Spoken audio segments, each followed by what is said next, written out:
Well, welcome back. Where shall we begin the interview? I think that because you've been on the channel before, I think that a lot of you at home will recognize our guest for this much appreciated, by the way, and very impromptu episode. I want to actually work backwards because I want you to be able to share all of your opinions and all of your aspirations. So let's think back to yesterday, Blind View 57. You were speaking a lot about the various concerns and your various aspirations. So at some point, Rebecca, someone will ask you, so if elected to public office, what will you do? What are all of your concerns? What are all of your aspirations? Go ahead. Oh, here, hold on. Let me mute my phone. Sure. Because I'm just now getting a text message. That is fine. No problem. I have a lot of concerns. Most of them related to our social things, right? Like the condition of our schools is a huge one for me. The condition or the quality of the education that our children are or aren't getting is a huge concern of mine. I've always felt very strongly about education. And so that's one of my grave concerns. Another one of my grave concerns is our security here in the United States, both when it comes to our borders, and I'm speaking also our economic security, our healthcare security. I just feel like so many of the major points that we all are concerned about have been in jeopardy for a while, and it really drives me crazy. And I feel like our politicians are busy with their own agendas, and they're ripping off the American people, and the voters are getting the short end of the stick, right? They're getting what's left over after the politicians are done with all their agenda, and I'm tired of it. And I think we need to start focusing using our tax dollars for the people, for Americans more, and for what we need here. Yeah, and I could not agree more. And I think that one of the how do I even phrase this without just diving into the deep end with you, but we're going to get there. So let's just start in the deep end, and we're going to try to swim towards shallow waters, I guess. Is that, you guys at home know my political views, and you know that if you don't agree with my political views, you shouldn't be listening to this episode. So everyone who's listening at this point is a conservative, but overall is an American. And one of the concerns that I have had, and that I continue to have to this very moment, is that it seems to be very strange that a lot of people in the blindness community and a lot of people with disabilities seem to be electing into office people who are very liberal. And I don't really know why, because those are the people that seem to be doing a lot of things that actually hurt a lot of people, including people with disabilities. So the reason I'm phrasing it this way is I promise you that you're going to get some pushback from the disability community about your views, and that even though you're obviously the right thing for the country, there's no doubt in my mind about that as a supporter, you're going to have people that won't vote for you just because of your views. So what are you going, and of course, at some point you're going to have to practice. So what are you going to say about this, and how are you going to address it? Yeah. I've been disabled since 1989 when I was 12 years old, and it's a tough road to walk. But at some point, you have to stop listening to all the people saying, "Oh, poor you. It's okay that you're angry. It's okay that you're bitter. It's okay that you lash out at people. It's okay that you're choosing to just sit at home and feel sorry for yourself because you're blind." We all understand, right? And I got tired of that attitude. And that was never the attitude I wanted to take. And I really felt like the adults in my life were using that as a way to pacify themselves and try to pacify me so that I wouldn't notice that they weren't giving me services. So I wouldn't notice that they weren't giving me the tools that I needed to succeed. And so that I wouldn't notice that they were robbing me. And it made me so angry as that child living through it. And it makes me so angry seeing it go on now as an adult, right? Sure, of course, of course. And so as someone who wasn't given Braille training and wasn't given cane training and went through public school and managed to graduate by the skin of my teeth, right? As someone who went through all that, and then I come to where I'm at now in life, and I'm meeting all these other disabled people who had the Braille training, who had the cane training, and they decided to take the attitude that the country and the world owed them something and that they shouldn't have to put forth any more effort to make something of themselves. And it really irritates me when I meet disabled people like that, disabled people who have the training to go do something. And instead of going to school and using their Braille skills and their computer skills, or instead of going to work and using their Braille skills and their computer skills, they choose to sit at home and say, oh, it's the system's fault.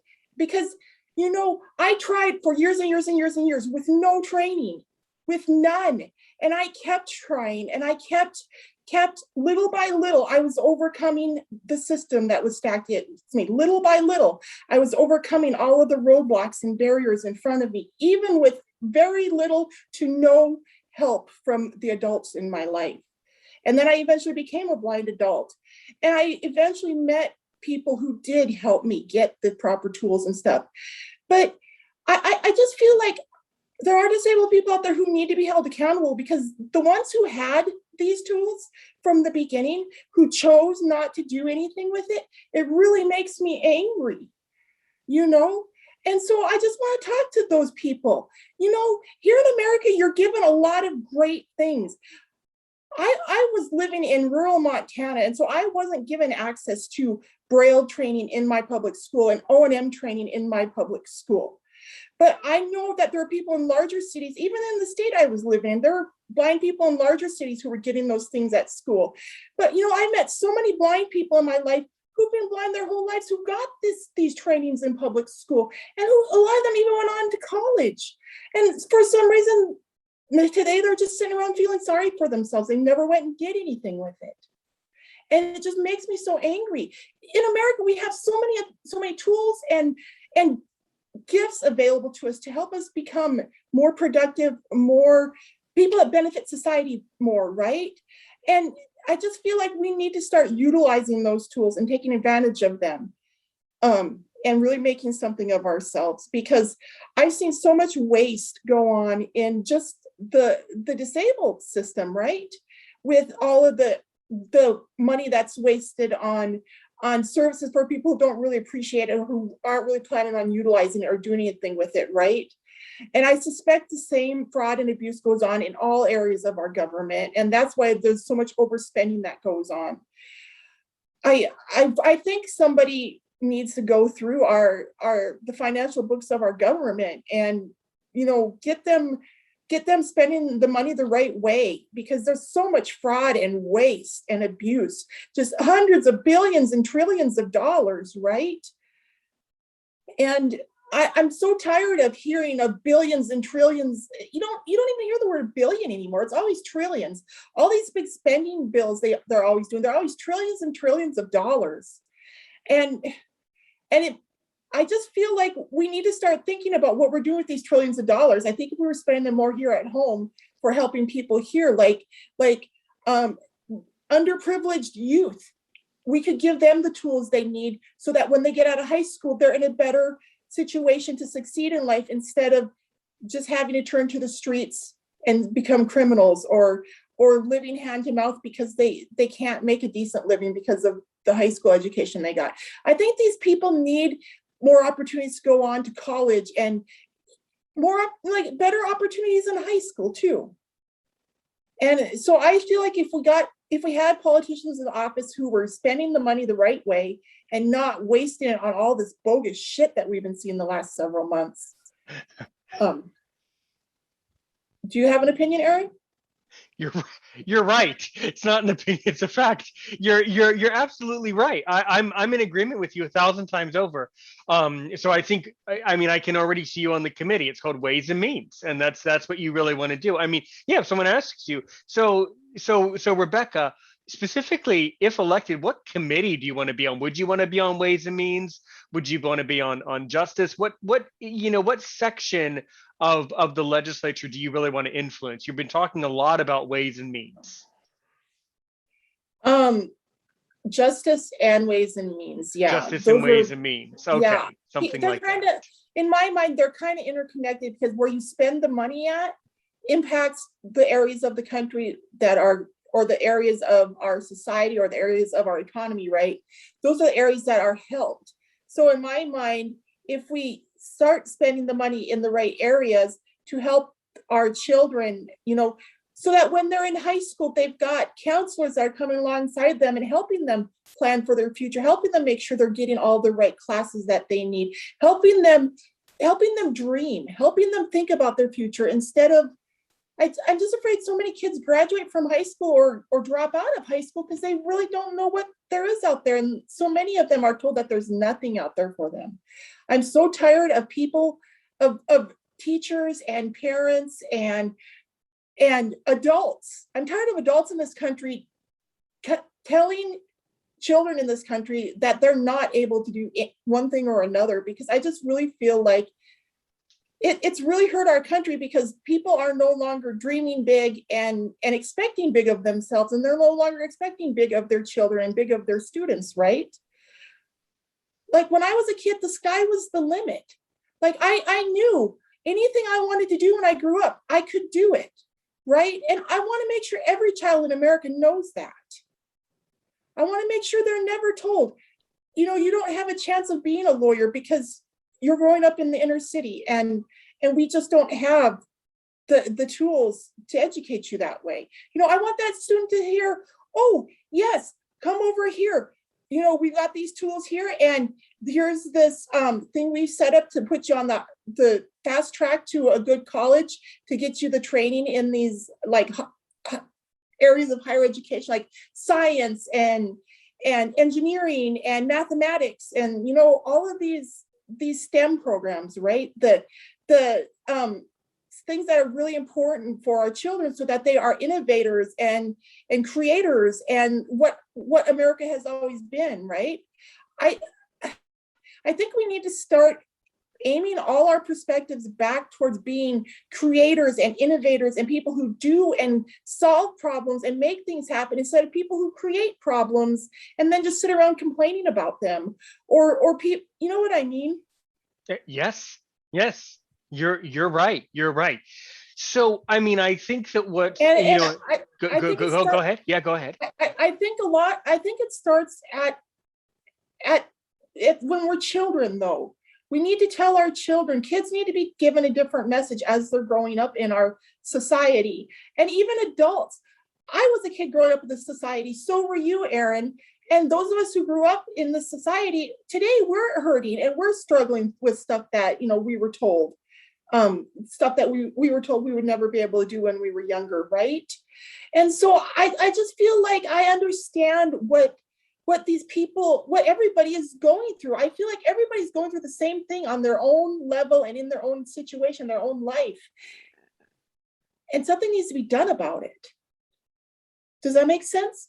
Yes, it does.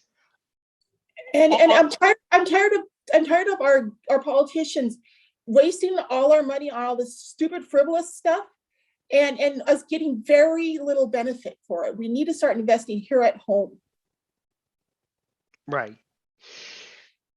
I think, to go back to a point that you said about that you're fed up with the people with disabilities who have received training, are able to read Braille, in many cases some of whom have actually graduated from a university and still sit at home and kind of seemingly refuse to work.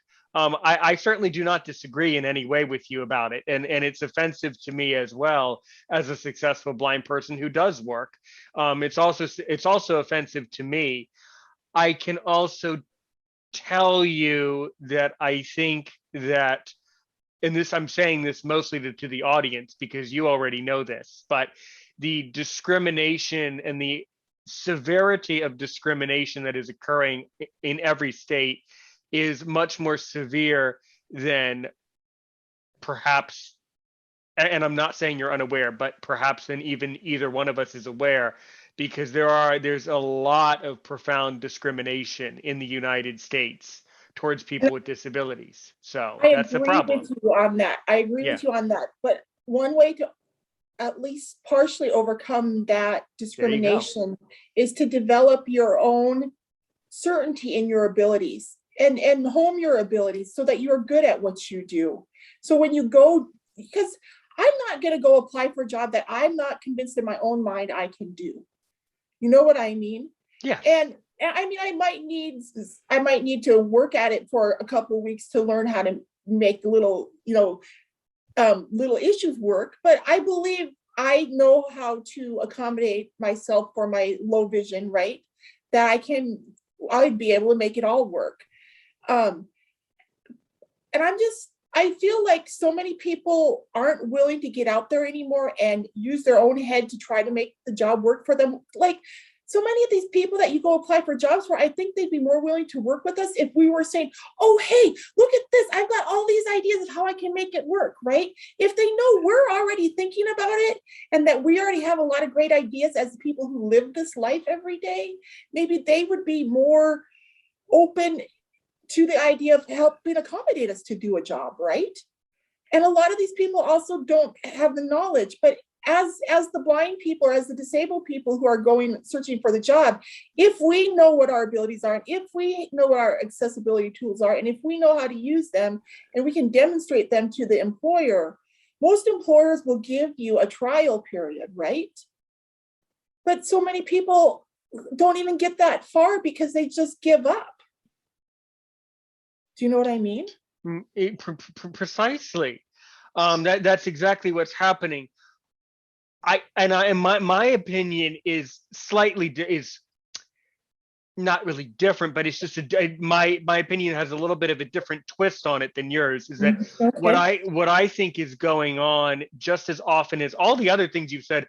Everything you've said is you're right. I mean, there's nothing wrong with anything you're saying. On top of everything you've said, I also think if I were to add some legislation, to add some legalese, I would say that employers need to be held accountable if they are accused of discrimination against someone with a disability. And I think that we need to start taking the issue of discrimination a lot more seriously.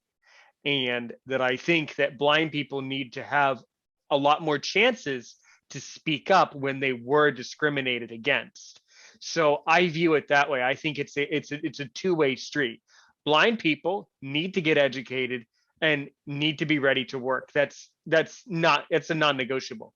But also No, employers need to be held accountable. And so it is there are two sides of the street. It is a two, each string has two sides. There's both ends of the string is what I'm and saying. Have to and work. I think most employers are willing to be held accountable, but as the disabled person going to apply for the job, I need to be able to advocate for myself too. And I Right. need to be able to show the employer, yes, I need accommodations, but these are the accommodations I need. These are how simple they are to set up. And will you help me with this? You know, and so that's just a suggestion that I have for people who want to approach an employer, right? I've actually known blind people who've gotten jobs this way. Right. So Sure. Definitely. Yes. Yes. Um, so currently, apart from all of those things, and of course we'll circle back to it, but apart from all of those things, what are some other key points, some other key problems that you will solve if elected? um well, I'm really concerned about the security of our borders and the security of our servicemen and women as they're serving overseas too, because these men and women are in some really dangerous situations. And it really makes me angry because I feel like a lot of the conflicts that our men and women have been taken into in the last several decades have been caused by our politicians or have been agitated by our politicians to the point where our men and women have to go in, right? And I feel like if our politicians were looking at some of these situations from a different perspective, and if they approached them differently, maybe we wouldn't have to go, maybe that wouldn't have to be the first option, right? Well, correct, although it does depend on the specific situation.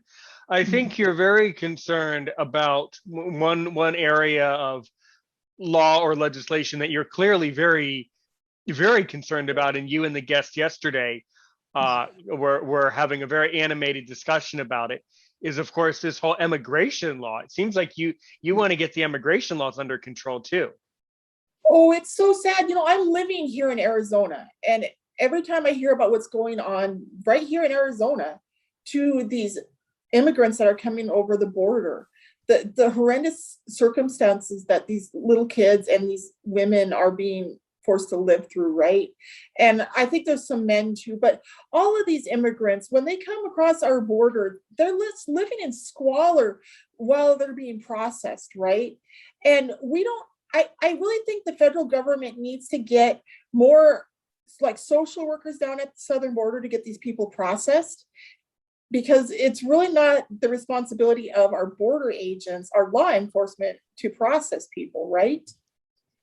And I just feel like the Biden administration, they're not giving the border and the people at the border the tools they need to accomplish this.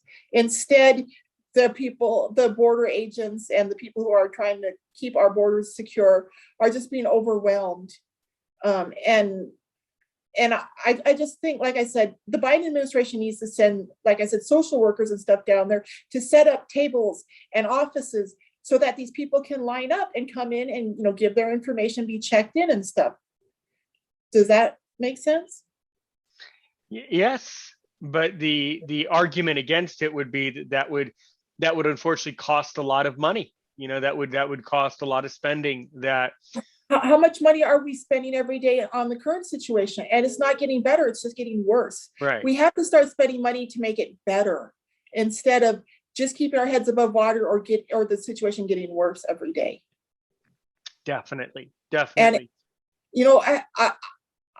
a couple times in my life, I was in situations where I felt like I was in a deep hole and I was trying to dig my way out, and the hole was filling with sand as I was digging my way out. And I realized all I had to do is I just had to dig faster and faster. I had to climb faster and faster. Well, that's what we're all going to have to do. But if we all do it, it'll get done, right? And it should work. Absolutely. Absolutely. So I think you want to work on some ways and means. I see you doing a lot of work in ways and means, immigration, security, that type of those sections of the legislature for sure. Now, and the guest yesterday, I do know him. I'm not going to name drop him. I know him, but not well. And one of the questions that he was asking, and one of the things that you should be thinking about is, and you were right yesterday. Yes, you can run for the United States Congress or U.S. Senate, whichever side you want to run for. But it's a fair argument to make that many of the politicians do start out locally and kind of work their way up the ladder. So what's your opinion on that? Do you think you would go for U.S. Congress, or do you think you would start out working in the state legislature?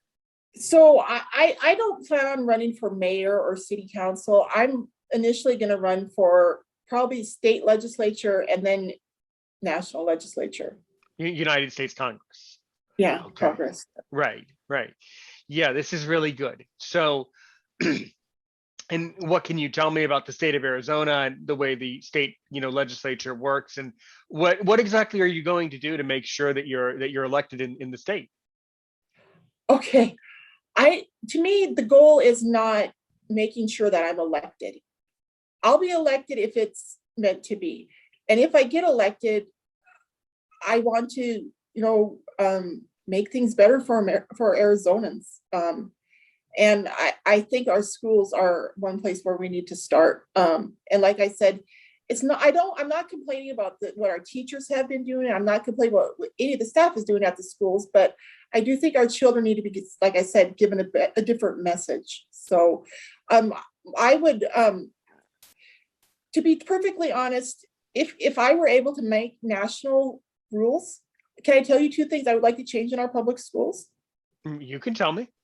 I would, if I was the first lady, two things I would, because I remember Michelle Obama was implementing some stuff while she was in the White House, right, for our public school kids. And I thought, well, that's really cool to be the first lady and to be able to make changes like that to make things better for all of our children across the country, right? And so I've been thinking about what I would want to do. And I'm concerned about the physical education that our kids are getting. And I'm concerned about the message that they're getting. So the two things I would do in the schools is I would want to put like life coaches in the schools to give these kids a better message. And then as far as the physical education our kids are getting, I really would like to see our kids be taught a form of yoga in place of this physical education we've been getting for decades.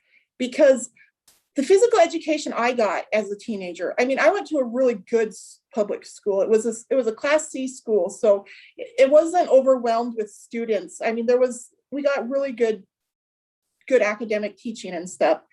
But after I went blind at the age of 12 and I tried participating in physical education, it was really hard on my body, and I really didn't benefit from physical education after that. And looking back, there were other kids who were playing basketball and football who were being injured, and they were being injured, right? And I know these kids were going on and they were having pain for years. Some of them might still be hurting today, right? Because of the way their injuries were treated. And, you know, I think almost 38 years old when I met my yoga instructor, and he started doing yoga with me. And it was amazing how much benefit I got from it. And the injuries from stuff that happened 30 years ago, and the injuries from the 4 car accidents that I've been in over all these years, and all the other stuff that's happened to my body as an adult. I have gotten so much benefit from the yoga that I've been doing in the last 5 years. And so I would like to start an initiative that yoga is taught to our children in the public schools as a way for them to take care of their own physical health and help themselves recover from their track injuries and their basketball and football injuries. And like people like me, like I was devastated, like I was paralyzed on the left side of my body, right? And then I was like falling down the stairs at school because I wasn't allowed to use a cane and stuff. But if they had been giving me yoga and all the other students yoga, I would have been recovering better. And all those other students would have been recovering better from their basketball injuries and their football injuries. Plus yoga, if you teach these kids yoga, it'll give them, like, it teaches them how to it's like health and wellness. It teaches them to think about their wellness. And if you teach them that when they're kids and they make that part of their life, it will help our healthcare system in long term. Plus, these kids will go home and share it with their parents, their grandparents, their aunts and uncles. So this could, in my mind, if we were to institute this into our public school system over a matter of probably just a few years, our healthcare here in America, I think, would be much better. But it takes a national initiative. And so, like, I just would hope that maybe one of these first ladies would think about making that her prerogative as the first lady to make yoga available to all the public school students in America so that they can learn a healthier way of life and a way to help themselves recover from their own injuries and stuff. Because, you know, a lot of people have had a lot of injuries, whether it's a car accident or they're hit by a car or they fall down and get hurt, or they have, like what I had, something like a brain tumor like I had, right? And when this happened to me, my parents and the doctors were devastated and they saw no hope of recovery. But if they had used yoga back then in the beginning, I know my body would have recovered much sooner, right? I would have gotten my strength back sooner and my coordination and all this stuff, right?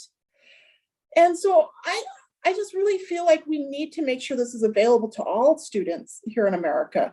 And like I said, over time, I believe it would only help our healthcare system because, you know, since I started practicing yoga several years ago, I hardly go to, I've hardly had physical therapy or occupational therapy. I haven't needed any of that stuff because I'm able to pretty much manage my aches and pains, right?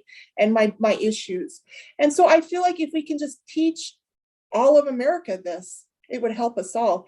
And the way to do that would be to start with the kids. And that would be, like I said, to put it into the public school curriculum. And other schools, of course, could follow. But does that sound too big of a dream? It does not sound like too big of a dream. It sounds like a very creative idea. I think the answer there is if elected in the state legislature of Arizona, you could certainly um, be put on, if you wanted to, and if it works like this, you could certainly be put on the committee of the education committee, and introduce some sort of a bill. And you said the word that you use is, you said that yoga needs to be available And when to. I say yoga, I'm not speaking about the religious part of yoga, but No, the no, breathing and the stretching, right? It's the right. breathing and the stretching that is so good for you. And when you get into the different yoga poses, you're able to breathe and stretch so much better. And so, like I said, that's just something I felt strongly about for several years now. Mm. And so that would definitely be one thing I would tackle if I was in a Sh- position of power to do that. Sure, without a doubt. But you said it needs to be. I mean, I understood what you said. You said yoga needs to be available.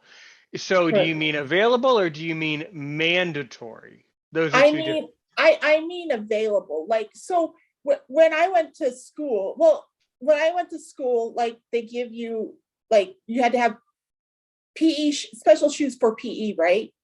And a lot of times our PE instructor wanted us to dress out in shorts, right? Take our long pants off, put shorts on so we could work out, you know? So in lieu of PE's shoes and shorts, it's a yoga mat and a yoga bag. So each student has their own yoga mat.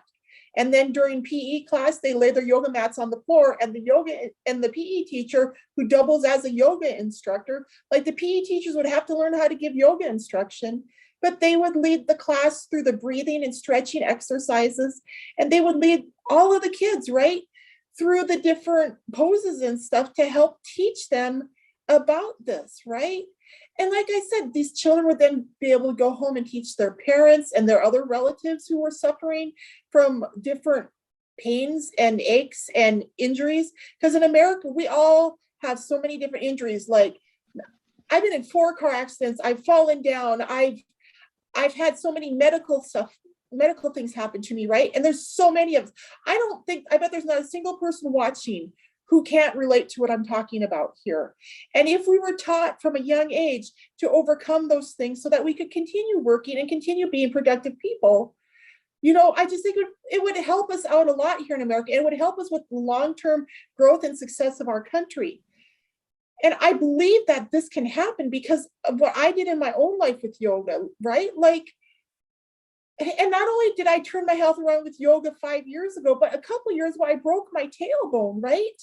And the doctor said they couldn't really do anything to help me. So I didn't get any help from my doctor at all. I literally used yoga and exercise and saw myself through it. I used my medical marijuana for pain control through it. But yeah, I healed myself from my broken tailbone using these things, right? And I was really proud that I didn't go to my doctor and beg for pain pills. And I didn't go to my doctor and ask for some surgery or something like that. I just really felt like I wanted to take care of it my own because, when I was a kid, so much invasive stuff was done to me by doctors and medical professionals. And so for a long time now, I've tried to find alternative ways to take care of my health care and take care of my aches and pains and my anxiety and stuff like that. And that's just from personal experience because I mean, Western medicine is good. Like, it can save your life when you're dying, right? It saved my life. I had emergency brain surgery. I would have died. But the recovery afterward, I feel would have been much better.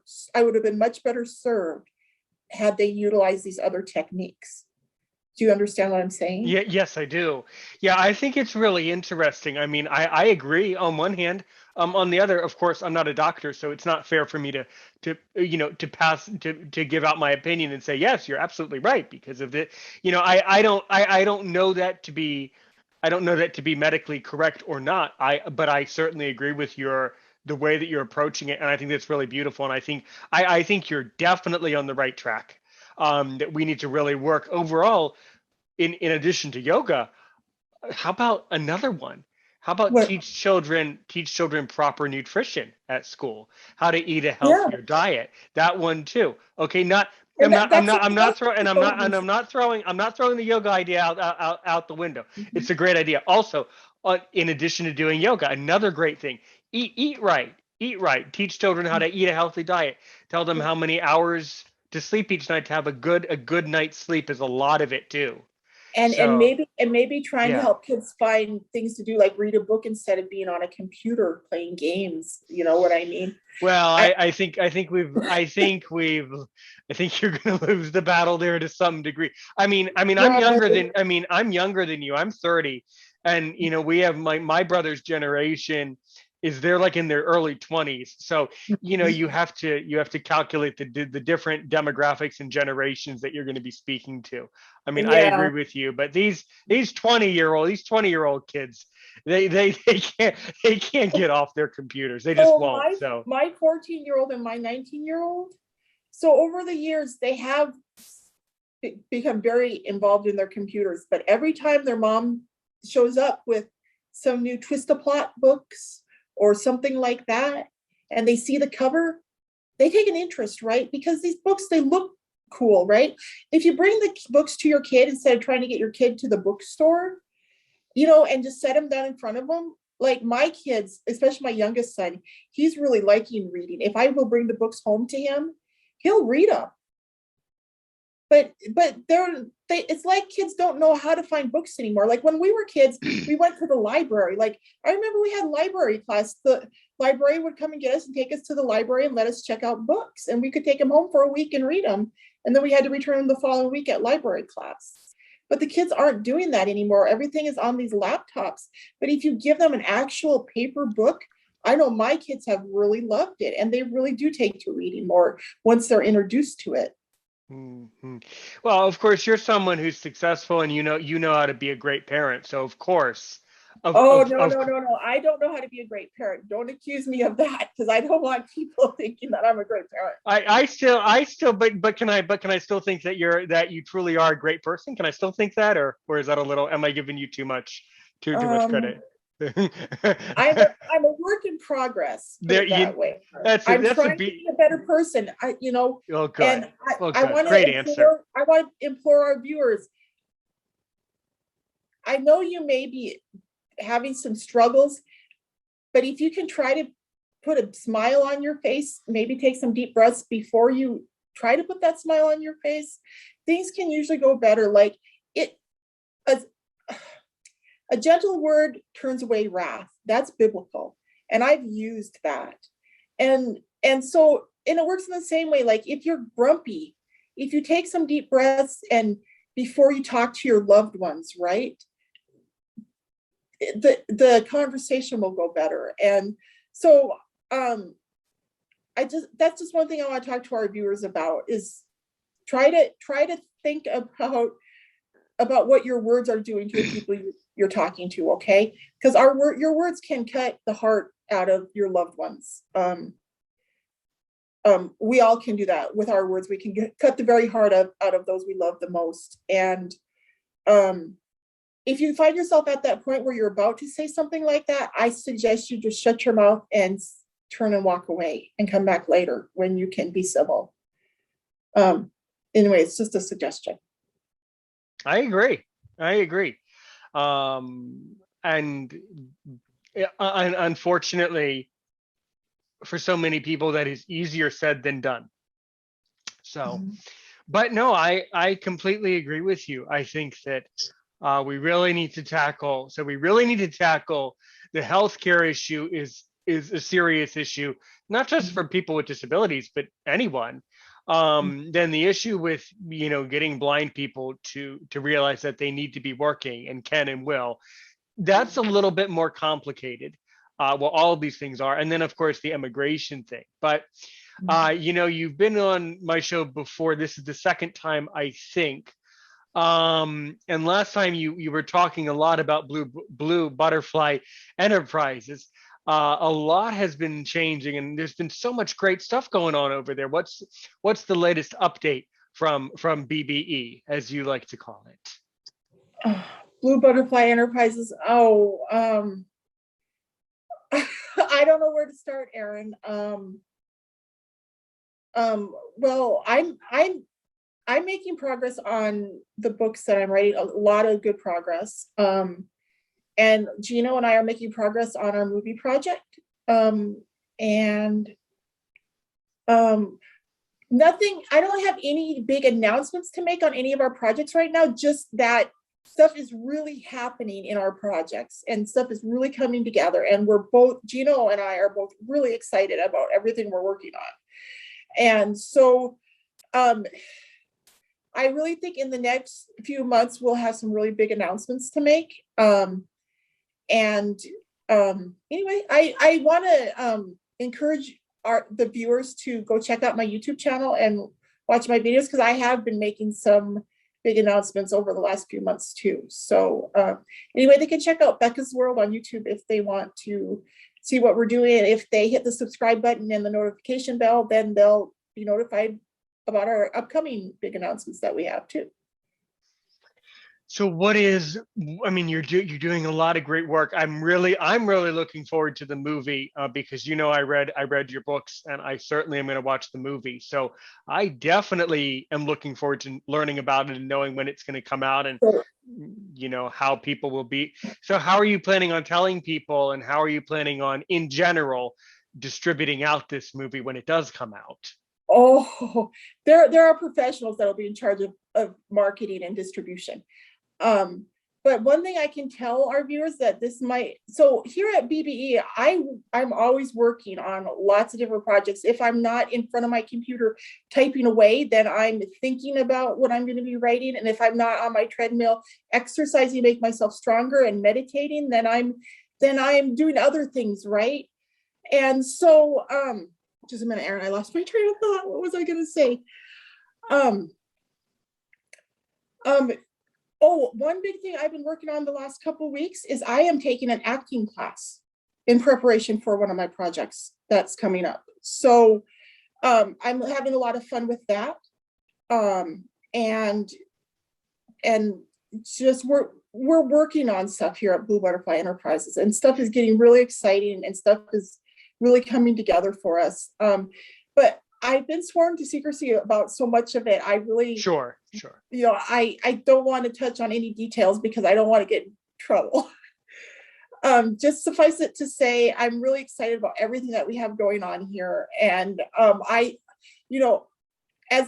the more time passes, the more I just believe that the sky is the limit with what I'm doing here at BBE. And I just see more and more signs. It seems like each and every day stuff is happening, and to make me believe that the sky is the limit here. And so I'm just very excited about what's going to be.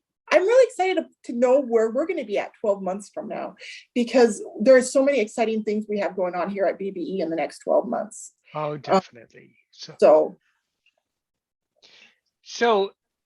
one of the things that I've been noticing as my podcast and YouTube brand has grown, and it is, one of the things that I've noticed is that a lot of, and I'm very glad that you are not one of these people, because you are the most approachable person in the community that I've ever dealt with. And I've dealt with people all over the world in the blindness community. I'm by the way, I'm not exaggerating. That really is true. I've had people on all the continents. But one thing that I'm kind of noticing lately, and I'm wondering, is it just my imagination, from Aaron's Opinions imagination, or is this actually true?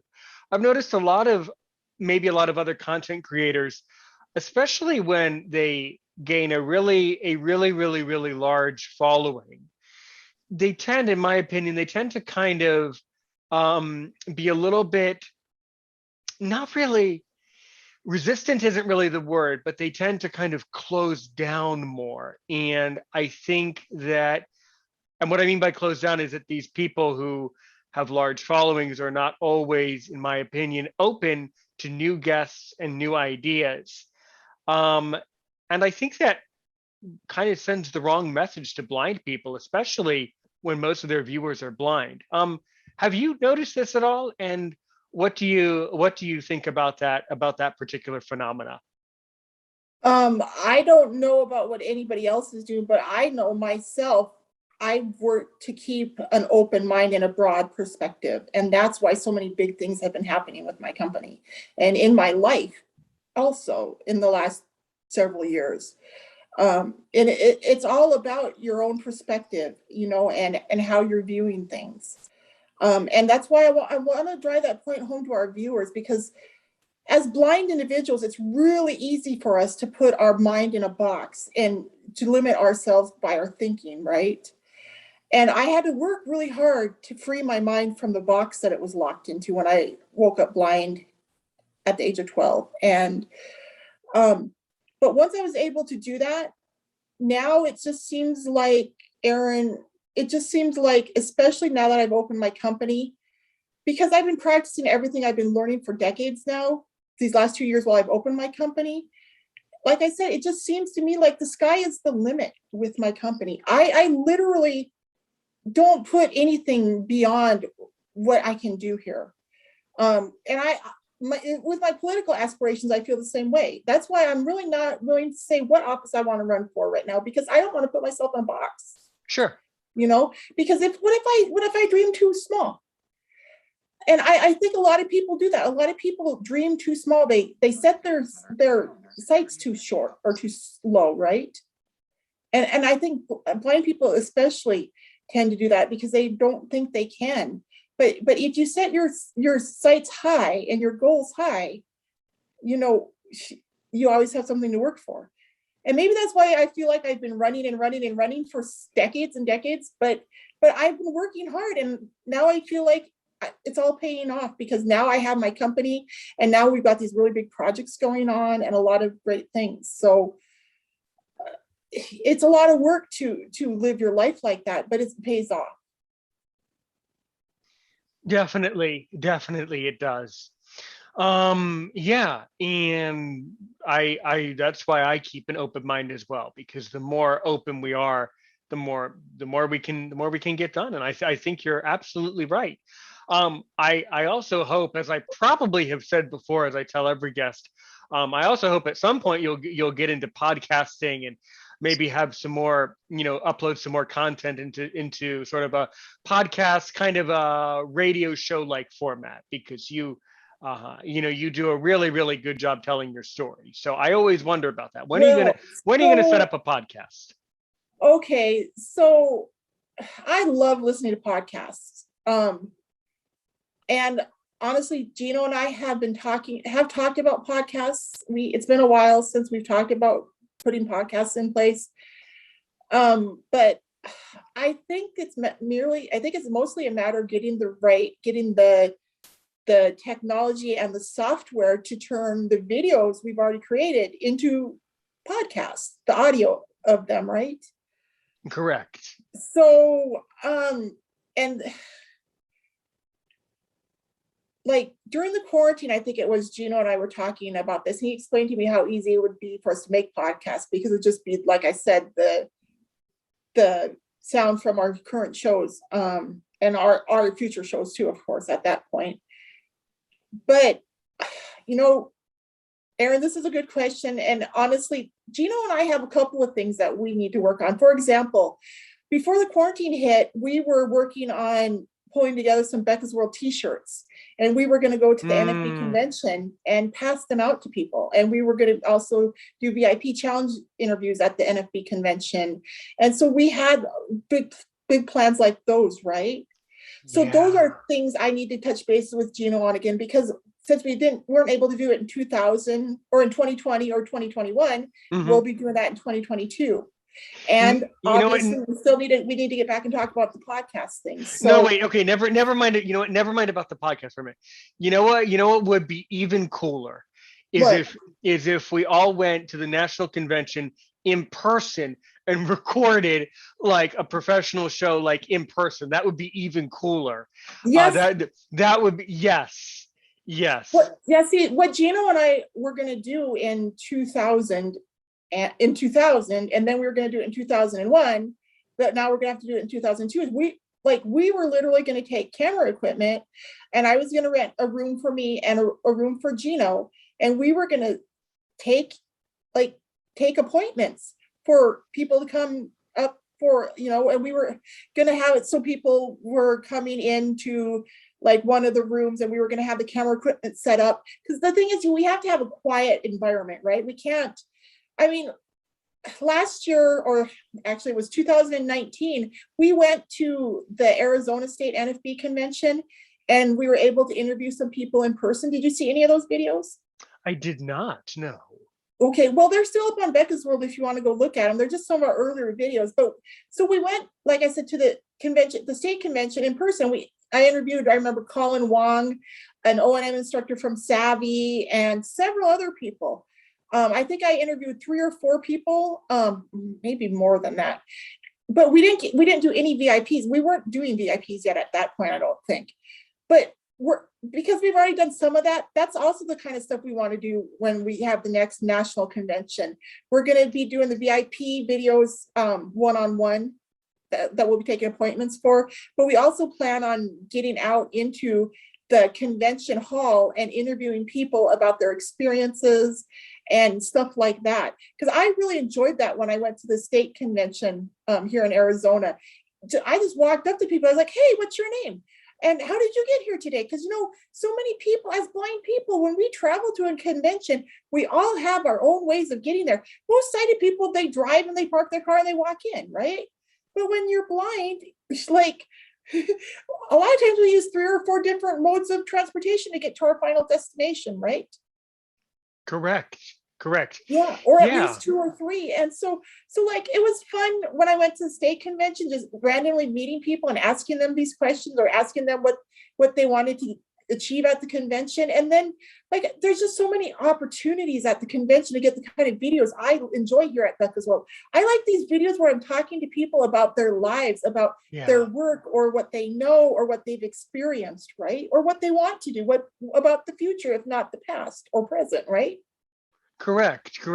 Yeah, and that's really the type of conversations that I like to have here, because I like to have meaningful conversations where I ask people about their lives, their aspirations, really, I really dig in with people. I really philosophize with people.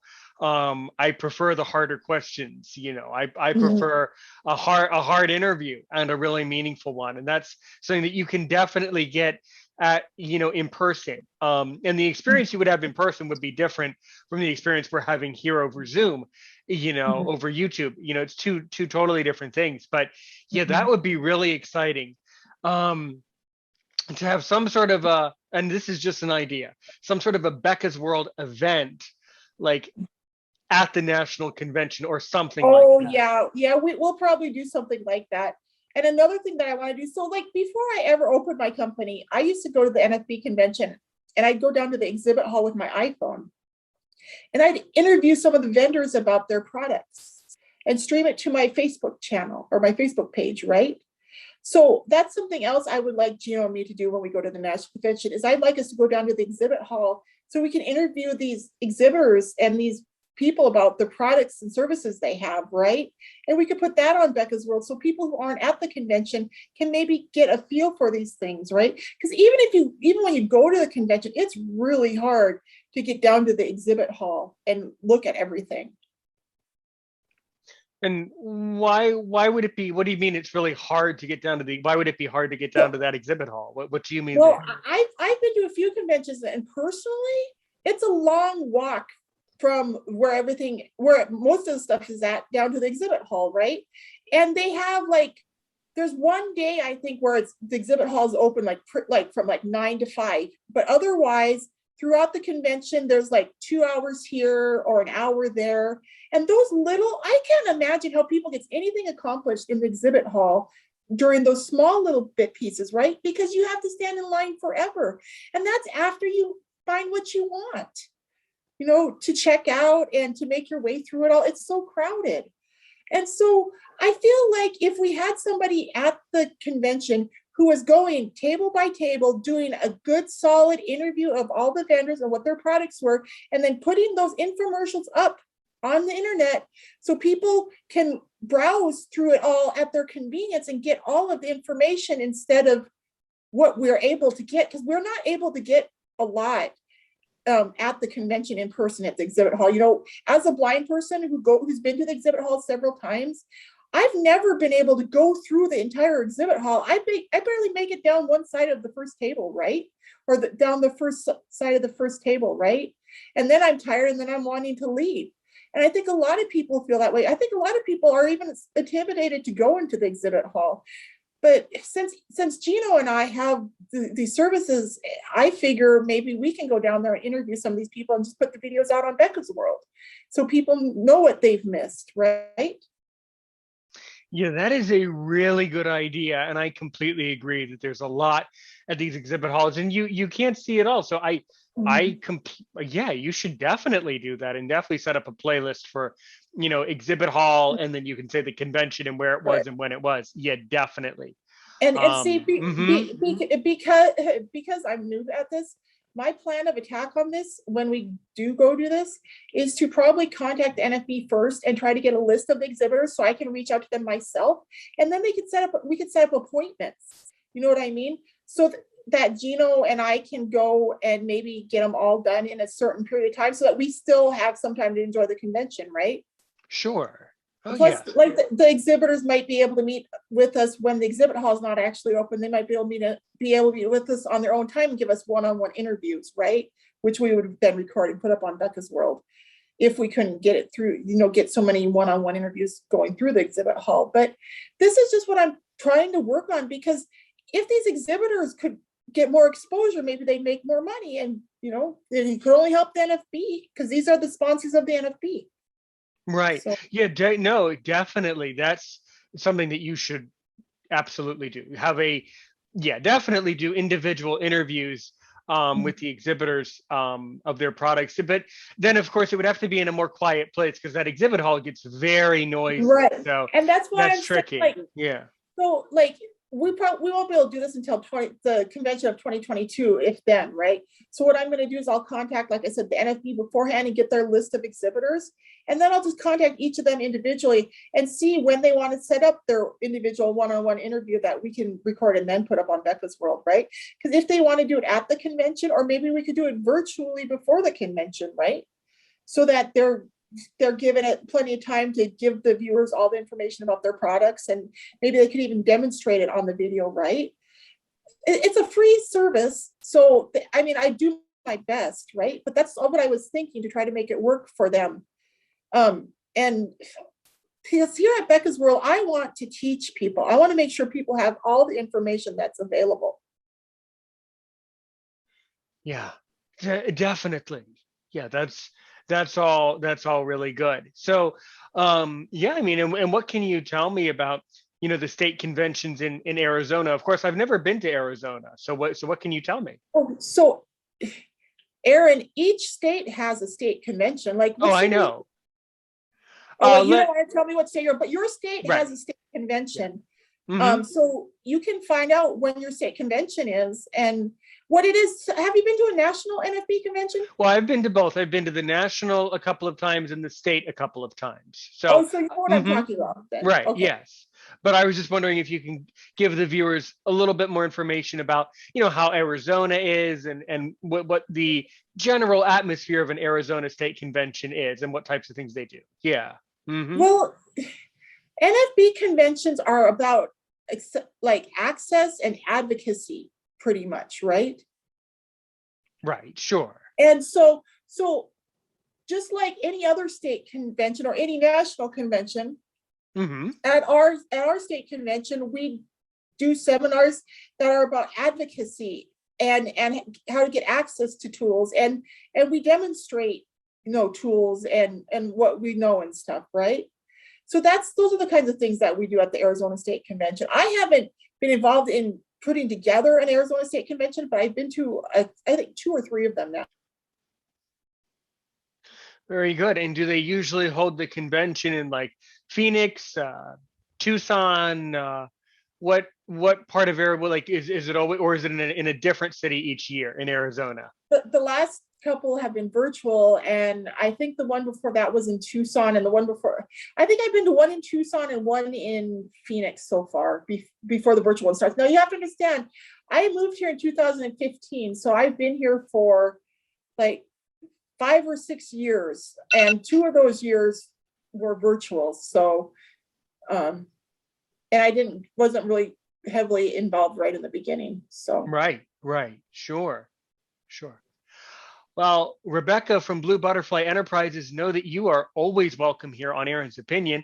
As I said last time, and as I say with every episode to wrap it up, for one, thanks so much for joining me. Do you have any questions? As I always like to say, do you have one question now that this is the second time we've spoken, second or third time we've spoken? Do you have one question you want to ask me now to really make me sweat to see if I'm worth my salt as a podcaster? What do you really want to know now?